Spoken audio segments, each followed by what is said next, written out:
Shalom Bapak, Ibu, dan Saudara-saudari yang terkasih di dalam Tuhan. Senang sekali bisa bertemu kembali di dalam ibadah raya hari ini. Saya percaya kita semua dalam keadaan baik, sehat, dan penuh sukacita di dalam Tuhan. Sebelum kita mulai ibadah, mari kita bersatu di dalam doa. Bapa kami yang ada di dalam surga, kami sungguh mengucap syukur Tuhan untuk hari baru yang Tuhan sudah jadikan buat kami. Kami percaya ya Tuhan, saat ini Engkau sudah hadir bersama-sama dengan kami Tuhan. Kami mau mempersembahkan tubuh, jiwa, dan roh kami sebagai persembahan yang kudus, yang berkenan di hadapan-Mu Tuhan. Kiranya Tuhan sendiri yang mengurapi setiap kami ya Tuhan, yang ambil bagian di dalam ibadah hari ini, dan juga setiap hamba-hamba-Mu yang akan melayani di dalam pujian penyembahan, di dalam firman-Mu ya Tuhan. Biarlah semua itu mendatangkan kebaikan Tuhan, dan untuk kemuliaan nama-Mu ya Tuhan. Terima kasih Bapa, kami siap untuk memulai ibadah ini. Hanya di dalam nama Tuhan Yesus, kami sudah berdoa dan mengucap syukur. Amin. Selamat beribadah, Tuhan Yesus memberkati. Shalom jemaat yang dikasihi Tuhan. Kita bersyukur hari ini kita bisa berkumpul kembali untuk memuji Tuhan. Amin. Sebelum kita mulai ibadah kita, mari kita bersatu di dalam doa. Tuhan Yesus, kami bersyukur hari ini kami boleh berkumpul kembali Tuhan untuk memuji dan memuliakan nama Tuhan. Semua karena anugerah Tuhan dalam setiap kehidupan kami Tuhan. Sebelum kami mulai acara ibadah kami hari ini Tuhan, kami serahkan seluruh kehidupan kami, rangkaian ibadah ini dari awal, pertengahan, hingga akhirnya ke dalam tangan-Mu Bapa. Seluruh jemaat Tuhan yang masih dalam perjalanan Tuhan, biar mereka boleh bersama-sama berkumpul dengan kami Tuhan untuk memuliakan Engkau ya Bapa. Terima kasih Tuhan, terima kasih. Biarlah Tuhan hadirat-Mu, Roh Kudus-Mu mengalir memenuhi tempat ini. Terpujilah nama Tuhan. Dalam nama Yesus kami berdoa dan mengucap syukur. Haleluya. Amin. Mari sama-sama kita bangkit berdiri. Boleh kasih salam sehati kepada kiri kanan kita, bilang Tuhan Yesus mengasihimu. Haleluya, kita memuji Tuhan. Yes. Mari bersama-sama bertepuk tangan buat Tuhan kita yang dahsyat.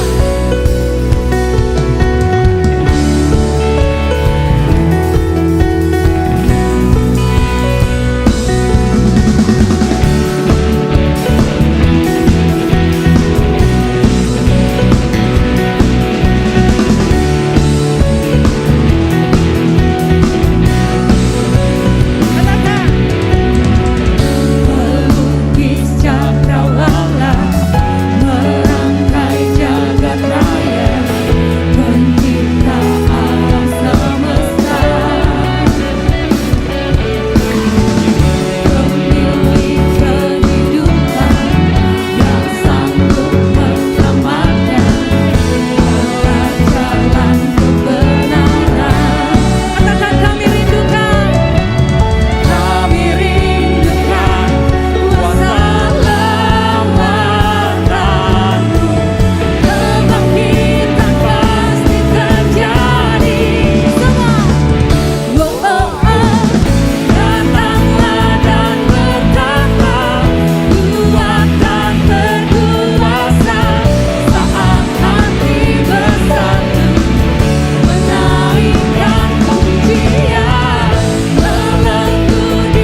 kita dahsyat, Dia ajaib, Dia layak terima pujian dari setiap hidup kita.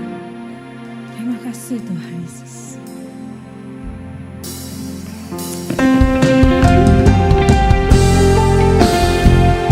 Betapa kami merindukan hadirat-Mu lebih lagi Tuhan. Karena kami begitu mengasihi-Mu Yesus. Ku rindukan hadirat-Mu setiap saat dalam hidup.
Mari kita berdoa.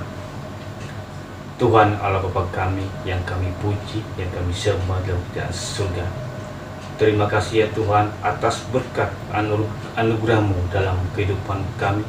Sehingga pada siang hari ini Tuhan kami bisa berkumpul, memuji, memuliakan nama-Mu Tuhan.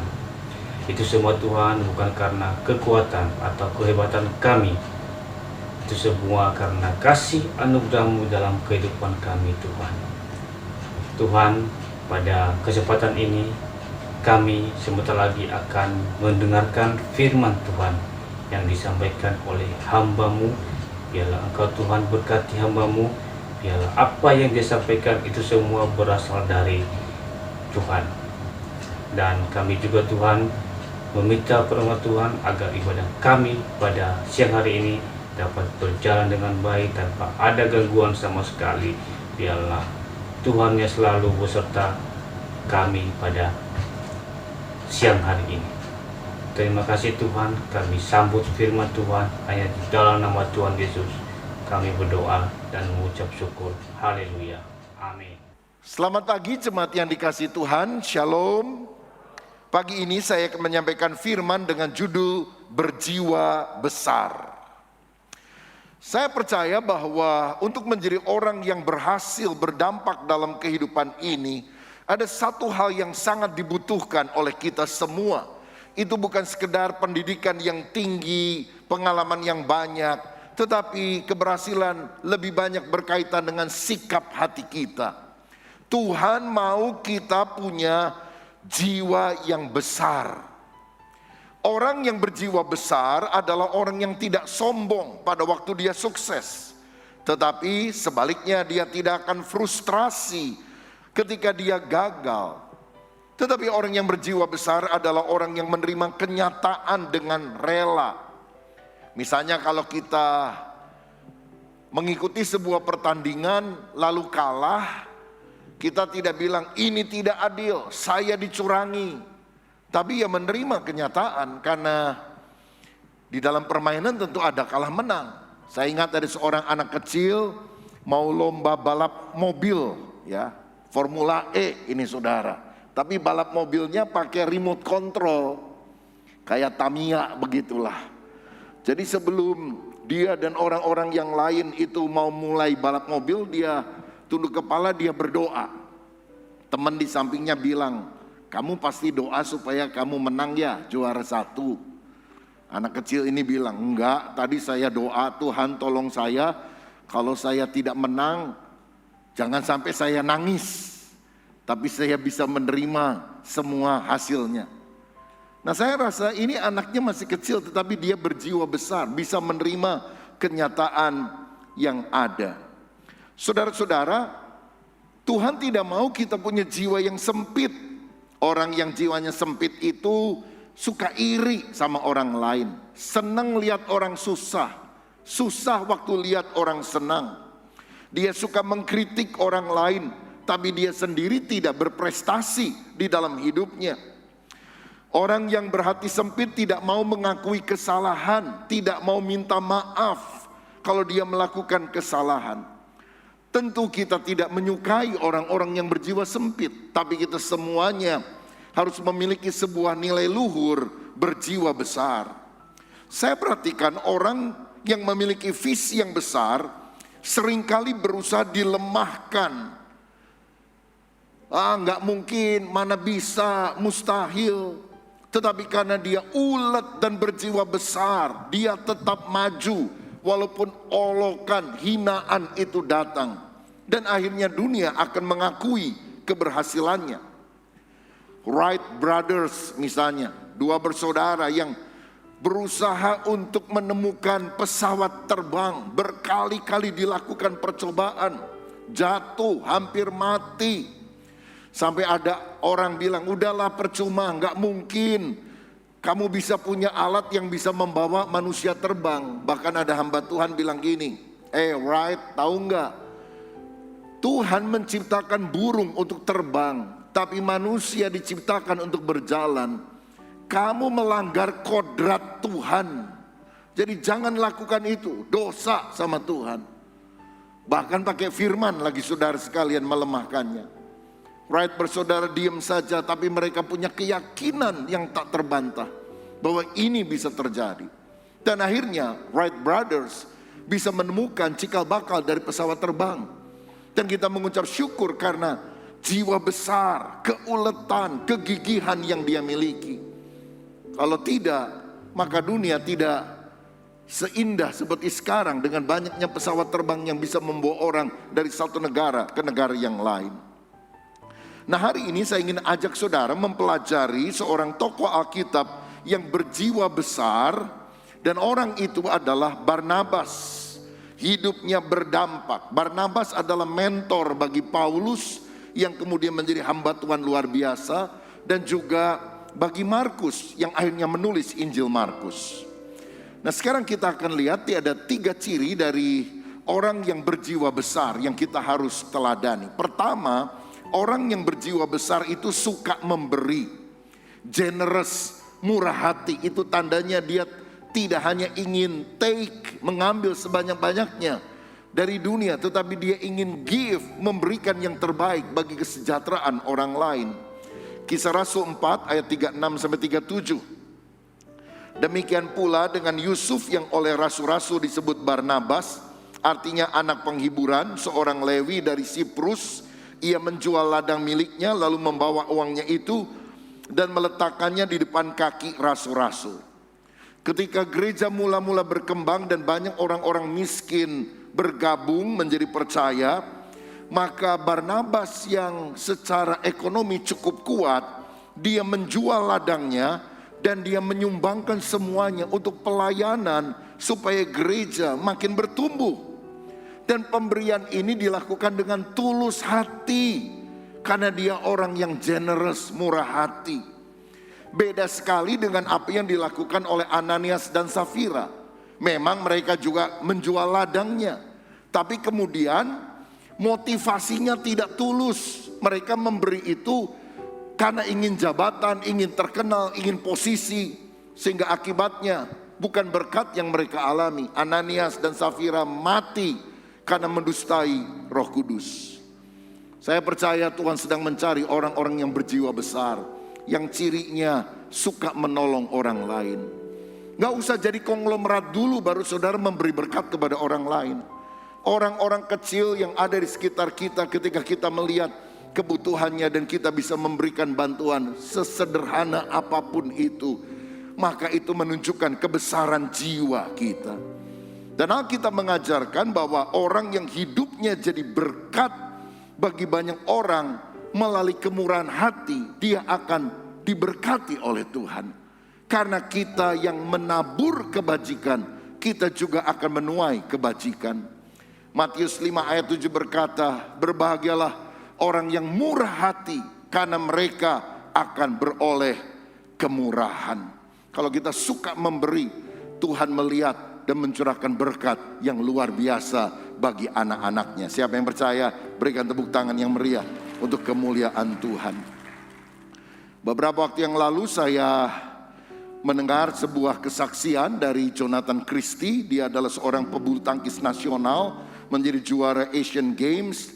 Waktu diwawancarai Daniel Mananta di dalam acaranya tentang bagaimana dari sejak muda, bahkan lagi miskin karena dia berangkat dari keluarga yang sangat sederhana, dia belajar mengembalikan persepuluhan yang dia yakini adalah milik Tuhan. Dan dia belajar memberkati orang lain dari yang paling kecil. Tantangannya terjadi, dia bilang, ketika dia sudah sukses karena uang yang dia miliki besar. Bagaimana dia mengatasi itu sehingga dia tetap memiliki hati yang berkemurahan, sehingga Tuhan terus mencurahkan berkat supaya dia menjadi penyalur berkat. Mari kita lihat klip berikut ini. Satu yang aku tahu, ketika kita memberi, kita tuh nggak akan kekurangan gitu loh. Dan itu selalu aku tanamin bahkan sampai sekarang.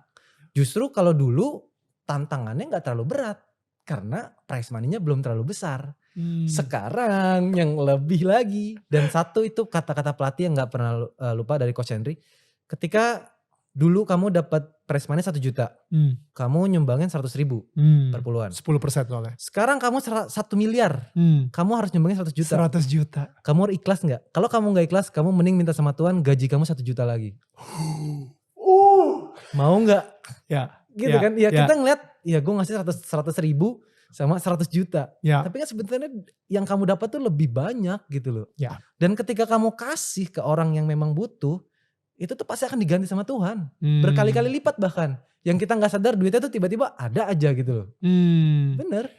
Pernah, maksudnya kayak tiba-tiba akhirnya lu dapet setelah lu donasiin misalnya ke si anak yang lu hubungin di dokter di Solo itu, abis itu ternyata emang Tuhan membalas dengan berkali-kali lipat. Banyak, sering, dan itu selalu.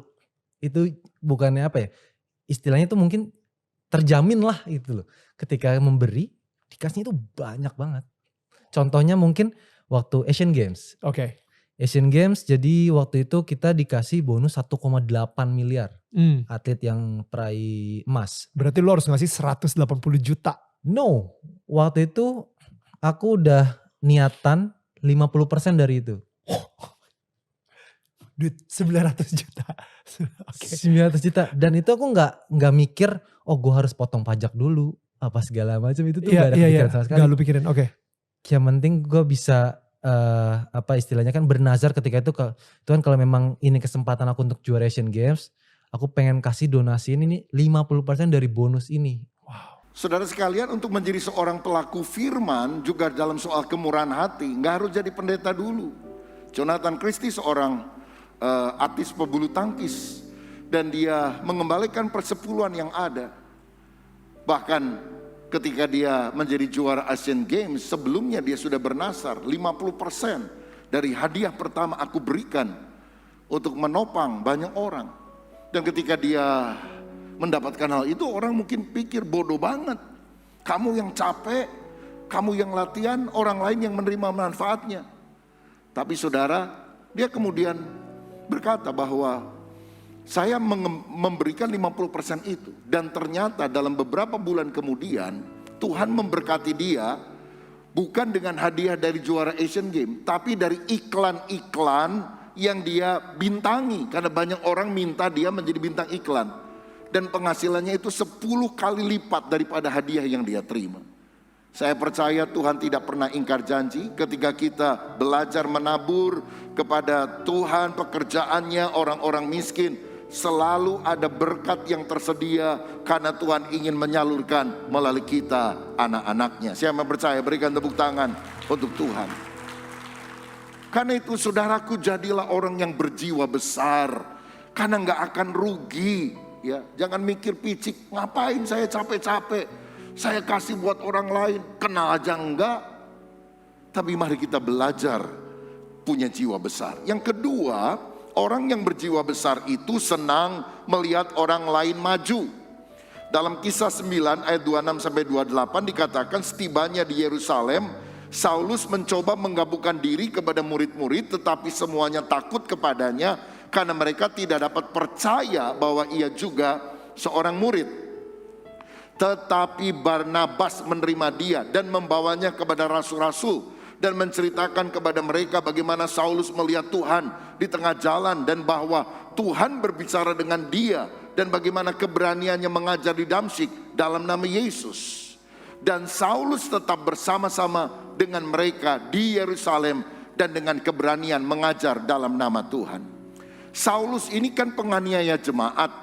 Setelah dia bertobat, dia mau bergabung dengan orang percaya, ditolak. Gak ada yang percaya. Jangan-jangan ini strategi nyusup begitu saudara. Tapi Barnabas yang melihat ketulusan daripada Saulus, mengajak dia memperkenalkan kepada para rasul, memperkenalkan kepada orang percaya yang lain. Dan dia memberikan jaminan, saya yakin pertobatannya asli, genuine. Ayo kita terima dia sebagai saudara seiman. Kalau tidak ada orang seperti Barnabas, gak mungkin Paulus bisa bergabung di dalam umat Tuhan, apalagi melayani. Bahkan kalau saya lihat di dalam Kisah Rasul 11 ayat 25-26, lebih jauh dikatakan, lalu pergilah Barnabas ke Tarsus untuk mencari Saulus.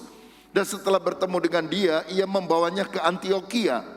Mereka tinggal bersama-sama dengan jemaat itu 1 tahun lamanya sambil mengajar banyak orang. Di Antioquia lah murid-murid itu untuk pertama kalinya disebut Kristen. Nah, setelah Paulus bertobat, dia kembali ke Tarsus, kota asalnya. Dan selama kira-kira 13 tahun tidak ada catatan Alkitab tentang apa yang dilakukan oleh Tarsus, oleh Paulus di Tarsus. Mungkin Paulus tidak banyak terlibat dalam pelayanan. Dia menjalankan kehidupannya dengan pekerjaannya sebagai pembuat tenda.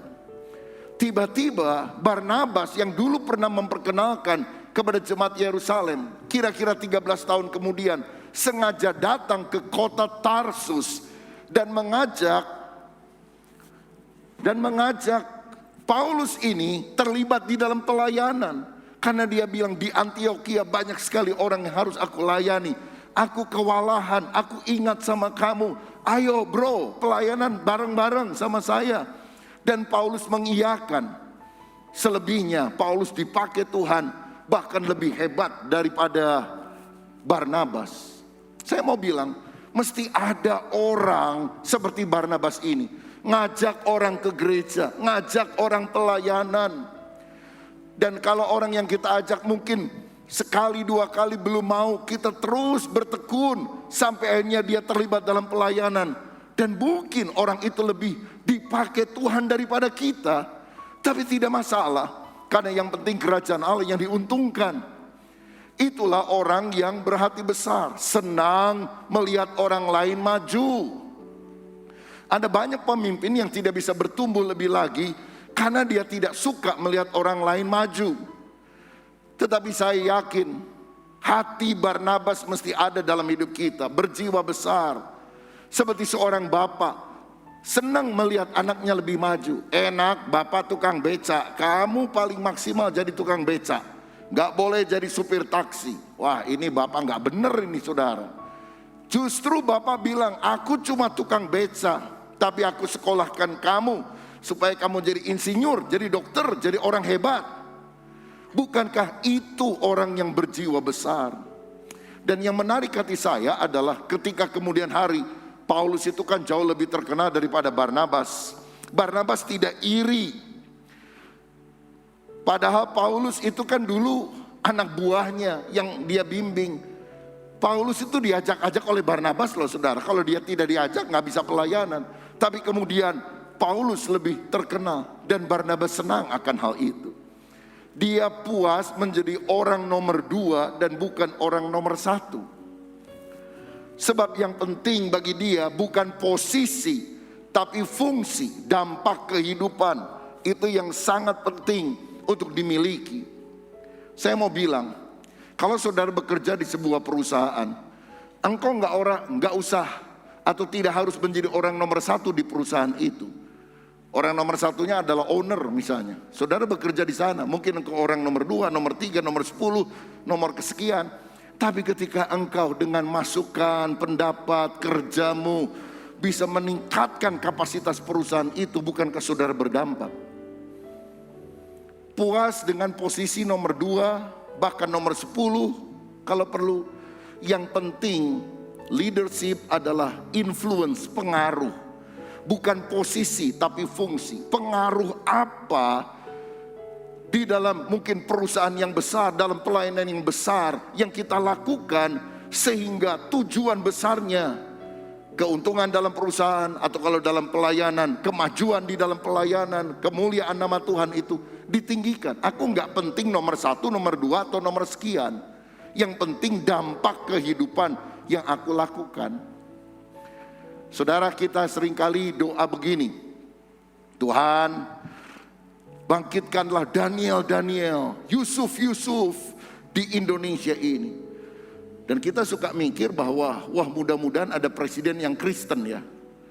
Kalau menurut saya pola pikirnya nggak harus begitu. Karena Yusuf itu orang nomor 2 di Mesir. Yang nomor 1-nya siapa? Firaun kan. Daniel itu orang nomor 2 di Babel atau di Media Persia. Orang nomor 1-nya siapa? Raja kan, Raja Darius. Tapi pengaruh Yusuf, pengaruh daripada Daniel untuk hal yang baik itu luar biasa. Dan bukankah kepemimpinan adalah pengaruh yang positif? Indonesia presidennya nggak harus Kristen. Kita punya presiden bagus, Pak Joko Widodo. Tapi ada anak Tuhan yang mendampingi beliau. Misalnya Pak Luhut. Itu orang kepercayaannya lah. Apa-apa diserahkan kepada dia. Kita tahu semuanya. Dia nggak akan jadi presiden, saudara. Tapi dia punya pengaruh yang positif. Bukankah ini adalah jawaban doa? Bahwa di Indonesia muncul orang-orang seperti Yusuf, orang-orang seperti Daniel. Saya percaya kita dipakai untuk menjadi garam dan terang dunia. Dipakai untuk berdampak bagi orang-orang di sekitar kita. Siapa yang setuju hal itu, berikan kemuliaan untuk Tuhan. Jadi kalau saudara berada dalam sebuah perusahaan misalnya, dorong orang-orang di atas saudara untuk maju terus. Dan saudara menjadi orang nomor 2, nomor 3, nomor 5, nomor 10, nggak apa-apa. Tapi kehadiran kita sungguh menjadi berkat. Itulah orang yang benar-benar berjiwa besar. Yang terakhir, yang ketiga, Barnabas adalah orang yang punya ciri sabar dan memberi kesempatan orang untuk berubah. Dan itulah ciri dari orang yang berjiwa besar. Kisah Rasul 15 ayat 7-39. Barnabas ingin membawa juga Yohanes yang disebut Markus, tetapi Paulus dengan tegas berkata bahwa tidak baik membawa seorang yang telah meninggalkan mereka di Pamfilia dan tidak mau turut bekerja sama dengan mereka. Hal itu menimbulkan perselisihan yang tajam sehingga mereka berpisah, dan Barnabas membawa Markus juga sertanya berlayar ke Siprus. Satu kali Barnabas yang mengajak Paulus mengajak juga ponakan Barnabas namanya Markus yang masih muda, pelayanan. Tapi ternyata pelayanan rupanya banyak tantangan, gak tahan. Markus ini anak mami, pulang ke Yerusalem, meninggalkan mereka di Pamfilia. Setelah menyelesaikan pelayanan, sekian waktu kemudian, Paulus dan Barnabas mau pelayanan bareng-bareng lagi. Barnabas mau ajak lagi keponakannya, Markus yang pernah gagal ini. Marahlah Paulus, ngapain orang model gitu ninggalin kita di pelayanan, dipakai lagi, udah, saya nggak mau. Tapi Barnabas ngotot, sampai akhirnya terjadi perselisihan, perdebatan pandangan. Dan Paulus akhirnya pergi bersama dengan Silas atau Silwanus, sedangkan Barnabas tetap membawa Markus dalam pelayanan. Saudara-saudara, satu orang seperti Paulus itu target oriented, sedangkan orang seperti Barnabas itu people oriented. Jadi orang bisa salah, tapi kita harus memberikan kesempatan untuk dia maju terus. Dan akhirnya sikap Barnabas ini luar biasa. Markus jadi juga pelayan Tuhan. Bahkan Markus inilah yang menulis Injil Markus. Kalau Markus ini meninggalkan pelayanan lalu gak ada yang merangkul, bisa murtad tuh saudara sekalian. Apalagi dia bentroknya sama Paulus, rasul besar. Tapi akhirnya Markus pelayanan lagi, bahkan dia menulis Injil Markus. Oh, punya dampak besar bahkan bagi kita. Nah, yang luar biasa, bahkan di kemudian hari Rasul Paulus merindukan pelayanan Markus yang sudah berubah itu. Pada masa tua menjelang akhir hidup Paulus, dia berkata begini dalam 2 Timotius 4 ayat 11. Hanya Lukas yang tinggal dengan aku. Jemputlah siapa? Markus, dan bawalah ia kemari karena pelayanannya penting bagiku. Orang yang gagal, seorang pecundang, ketika diberi kesempatan menjadi seorang pelayan yang excellent, sehingga Paulus mengakui, benar juga ya, saya waktu itu emosi dan saya tidak mau ngajak dia. Ternyata jadi hamba Tuhan yang luar biasa. Oh, mungkin dulu aku kurang matang, kurang dewasa rohani. Udah, Markus, ayo pelayanan sama-sama aku. Ada rekonsiliasi yang luar biasa. Saudara-saudara, inilah ciri orang yang berjiwa besar, sabar dan memberi kesempatan untuk orang yang salah berubah. Apakah pasangan saudara pernah mengecewakan engkau? Apakah anakmu pernah melukai hati saudara? Dan rasanya kita sulit memaafkan. Orang yang berjiwa besar memberi second chance, kesempatan kedua. Seperti Petrus yang pernah menyangkal Yesus Kristus dikembalikan di dalam pelayanan. Gembalakanlah domba-dombaku. Dan Petrus menjadi seorang pengkhotbah yang luar biasa karena ada kesempatan kedua yang Tuhan berikan kepada dia. Saya tidak bilang kalau saudara punya pacar lalu udah putus, beri dia kesempatan kedua untuk balik. Ini masalahnya lain. Kalau suami selingkuh lalu istri mau menceraikan, tapi kemudian hatimu dijamah Tuhan membuat dia balik kembali, memberikan kesempatan kedua, itu baik. Tapi kalau lagi pacaran belum ada status pernikahan, mungkin waktu saudara putus itu memang bukan kehendak Tuhan untuk saudara. Tapi beri kesempatan kedua bagi dirimu, nggak menutup diri. Aduh, kok begini ya? Udah seumur hidup saya nggak usah kawin. Nah, itu yang salah. Berikan kesempatan dirimu untuk gagal dan mulai menjalin relasi kembali yang lebih baik dengan orang lain, karena mungkin Tuhan punya rencana yang lebih baik dalam hidup saudara. Saya percaya sebagai umat Kristen kita juga diajar untuk mengampuni dan memberikan kesempatan bagi orang yang mau bertobat. Kemarin saya mendengar wawancara dari Deddy Corbuzier kepada Ustadz Yahya Walloni yang 5 bulan masuk penjara karena penistaan agama Kristen ya, menjelek-jelekan agama Kristen. Dan kemudian dia menyatakan beberapa hal yang membuat dia berubah. Coba kita lihat video klip berikut ini. Tapi ini luar biasa karena saya melihat seorang Ustadz Yahya Walloni yang berbeda sekali gitu. Iya, saya mesti berubah. Itu dipelajari di penjara itu. Bisa dapat di penjara Di itu. penjara. Hah? Bagaimana saya tidak sadar? Di dalam penjara yang datang ke saya bawa makanan orang Kristen. Orang Kristen itu yang datang bawa bikin baju saya, cuci baju saya. Orang Flores, orang Timur. Dan tidak ribut tuh. Tidak ribut. Nah, pada saat Ustadz dulu melakukan hal seperti itu tuh apa yang dipikirin tuh Ustadz? Nggak kepikiran sama sekali? Ada kepikiran memang kayak betul-betul dikuasai setan saya itu. Nah, ujung-ujungnya mencelakai orang Kristen. Ada hal-hal yang nggak boleh lah sebenarnya itu kita sampaikan. Karena biar bagaimanapun begini, segala sesuatu yang dilakukan oleh ritual agama lain itu adalah hal yang suci.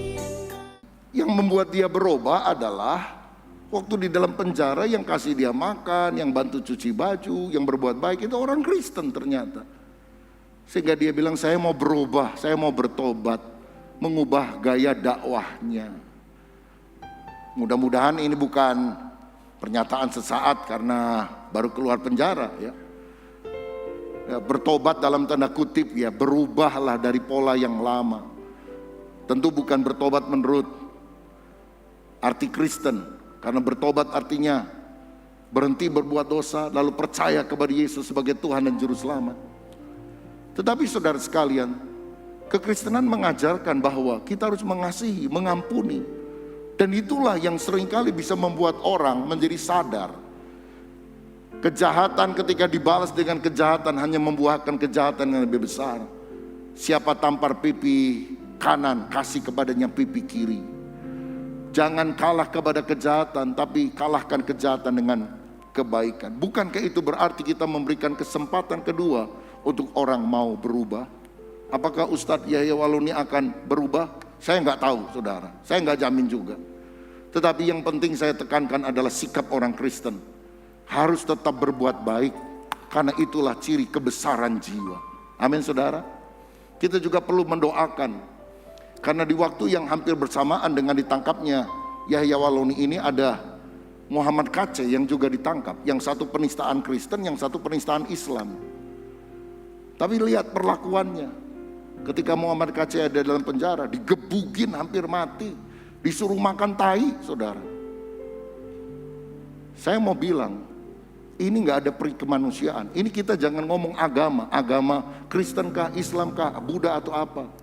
Tidak sepantasnya orang diperlakukan seperti itu. Apalagi itu belum persidangan saudara. Kita berdoa supaya keadilan benar-benar ada di Indonesia. Kalau 5 bulan Yahya Walloni sudah keluar, kita mau lihat bagaimana para penegak hukum, apakah bisa menegakkan keadilan, bukan sekedar karena tekanan massa. Kita perlu berdoa untuk hal itu, supaya Indonesia benar-benar menjadi negara yang berjiwa besar, yang bisa melihat keragaman, perbedaan, tidak saling menistakan, menjelekkan satu dengan yang lain, tapi Bhinneka Tunggal Ika. Walaupun berbeda sukunya, agamanya, tapi kita tetap satu, membangun Indonesia yang jaya. Karena itulah ciri jiwa bangsa yang besar. Dan saya percaya kita semua ingin menjadi pribadi, bahkan bangsa yang berjiwa besar. Siapa yang merindukan hal itu terjadi di tengah tanah air kita? Berikan kemuliaan untuk Tuhan.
Shalom guys, Battle Youth and Teens mau adain KKR Kemerdekaan Gabungan KPA, Kelapa Gading, Harapan Indah, dan Kedoya. Special Sermon by PDM Jessica Abraham. Diadakan hari Minggu, tanggal 21 Agustus 2022. Jam 5 sore, bertempat di Gedung GBI Battle Kelapa Gading. Dengan tema Authentic Freedom.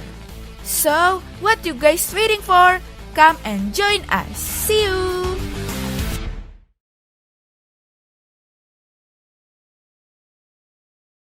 Puji Tuhan, kita sudah mendengar firman yang telah disampaikan oleh hamba-Nya pada hari ini.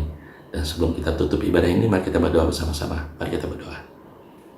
Bapa dalam surga, kami mengucap syukur Tuhan atas segala berkat yang telah diberikan kepada kami ya Tuhan sepanjang minggu ini. Dan khususnya kami juga mau berdoa ya Tuhan, bagi firman yang telah Kau berikan kepada kami ya Tuhan pada hari ini ya Tuhan. Biarlah firman itu tidak kembali dengan sia-sia, tapi dapat melakukan apa yang sudah ditujukan ya Tuhan, sehingga kami dapat bertumbuh berbuah ya Tuhan, dapat menjadi serupa dengan Engkau ya Tuhan Yesus. Terima kasih ya Bapa, Kau pimpin ya Tuhan semua jemaat yang ada di gereja ini ya Tuhan. Yang sakit Kau mau sembuhkan, yang mengalami kesulitan Kau akan bukakan jalan ya Tuhan. Kami percaya Tuhan Kau punya maksud dan rencana yang indah bagi setiap kami ya Tuhan. Kau yang terus pimpin setiap kami ya Tuhan, sehingga kami dapat menjadi berkat bagi banyak orang ya Tuhan. Terima kasih ya Bapak, Kau pimpin juga ya Tuhan gembala sidang kami, Pak Julius, Pak Rubin, Pak Suito, Pak Sur, Pak Roni. Kau berikan mereka hikmat yang daripadamu ya Tuhan, dan biarlah mereka dapat melakukan visi dan misi yang daripadamu untuk mengelola gereja ini ya Tuhan. Terima kasih ya Bapak. Kami juga mau berdoa ya Tuhan untuk negara Indonesia ya Tuhan. Kami mau lepaskan shalom bagi Indonesia, shalom bagi Jakarta, dan shalom bagi Tasik, bagi Bandung, bagi kota-kota lainnya Tuhan. Terima kasih ya Bapak, Kau punya rencana yang indah bagi Indonesia. Dan biarlah apa yang Kau sudah rencanakan itu dapat terjadi ya Tuhan. Dan biarlah Kau juga pimpin semua pemerintahan dari yang paling atas sampai yang paling bawah dengan roh yang takut akan Tuhan. Sehingga mereka dapat mengelola negara ini dengan baik ya Tuhan.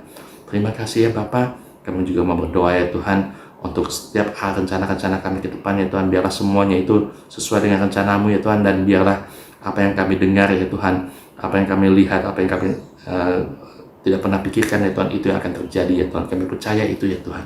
Terima kasih ya Bapak, kalau sebentar lagi kami akan melakukan aktivitas kami kembali ya Tuhan. Kami rindu untuk menerima berkat daripada-Mu ya Tuhan. Terima kasih ya Bapak, hanya dalam nama Yesus kami berdoa.